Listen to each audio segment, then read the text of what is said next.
जय हिंद, जय भारत, जय जय बिहार। मैं गोस्वामी दिलीप भारती कैप्टन 112 महाराजगंज विधानसभा का भावी प्रत्याशी। साथियों, सर्वप्रथम आप सभी को प्रातःकाल की बेला में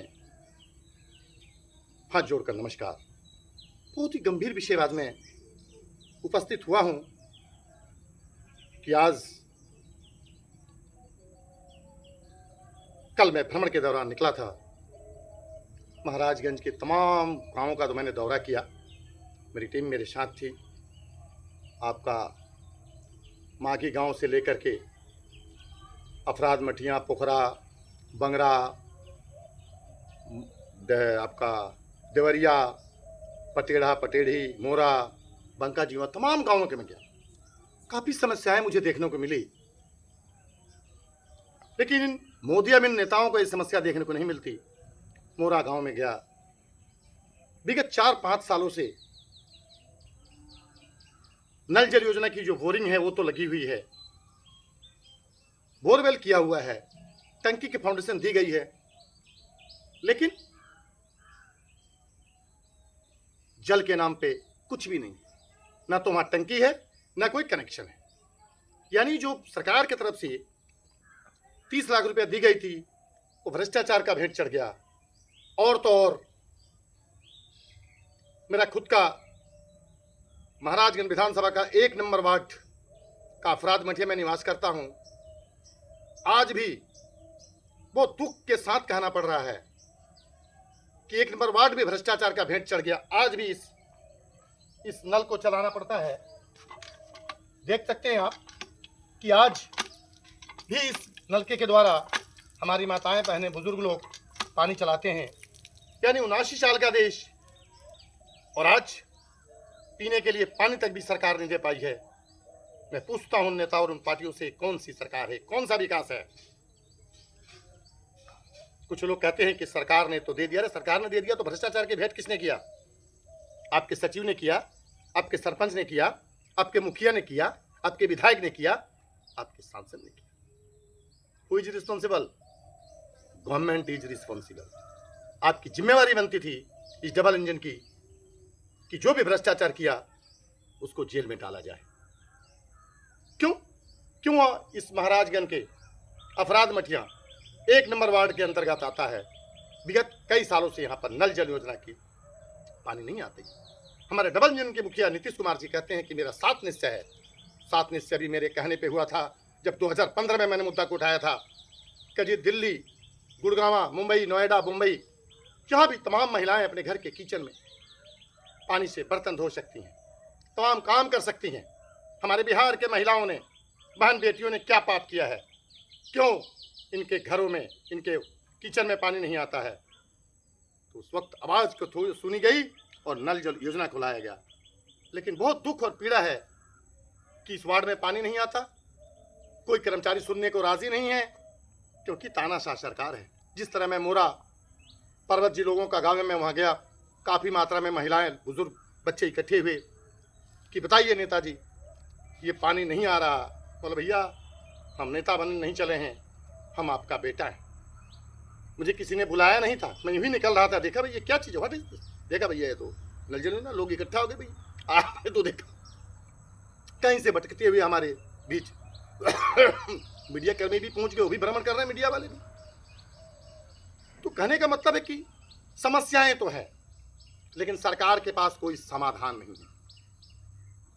समाधान ना होने के कारण कुछ दिन पहले बांग्लादेश में जो हुआ था, देखा था आपने कि रामधारी सिंह दिनकर की पंक्ति याद आती है कि सिंहासन खाली करो की जनता आती है, और तमाम वहां की जनता प्रधानमंत्री के घर की तरफ कूच किया और शेख हसीना को अपनी जान बचाकर भागनी पड़ी। और जब किसी भी देश ने उनको रहने के लिए वीजा नहीं दिया, तो हमारे देश के प्रधानमंत्री जी ने रहने के लिए आज भी दिल्ली में उनको जगह दी हुई है, जो गलत है। जहां हिंदुओं के साथ कत्लेआम किया गया, मंदिरों को तोड़ा गया, आज भी तोड़ा जा रहा है, और उस गुनाहगार को छुपा करके भारत में रखा गया। दूसरा आपने देखा होगा पाकिस्तान में भी ऐसा हुआ था। जान बचा करके भागना पड़ा, जेल में डाला गया। किसको? जो हमारे क्रिकेटर हैं इमरान खान। अब आइए कल की घटना, जो हमारे सबसे पड़ोसी और सबसे मित्र देश हमारा, जो हिंदू राष्ट्र कहते हैं, नेपाल। एक छोटी सी मुद्दा के ऊपर में इंटरनेट को बंद कर दिया गया। छात्र ने आंदोलन करके 350 करोड़ की पूरी पार्लियामेंट, संसद को आग लगा के धू धू कर जला दिया। साथियों, मैं बार बार कहता हूं कि यह देश तानाशाही से नहीं चलता है। इससे सीख लेने पड़ेगी भारत को भी कि यदि पाकिस्तान में ऐसा हो गया, बांग्लादेश में ऐसा हो गया, नेपाल में ऐसा हो गया, फिर बचा क्या? मैं ये नहीं कहता कि भारत में भी ऐसे हालात बने, लेकिन इतना जरूर कहना चाहूंगा मैं अपनी भारत सरकार से कि अपने पड़ोसी देशों की हालात को देख करके सजग हो जाए, सावधान हो जाए। मन की बात रेडियो से करना छोड़ दें। मन की बात जनता के बीच में आके जनता के दुख और पीड़ा को सुने। आज नेपाल में जो घटना घटी, बिहार के तमाम जो सीतामढ़ी, बेतिया, मोतिहारी, अररिया, हाई अलर्ट पे बिहार की सेनाएं, बिहार की पुलिस फोर्स है।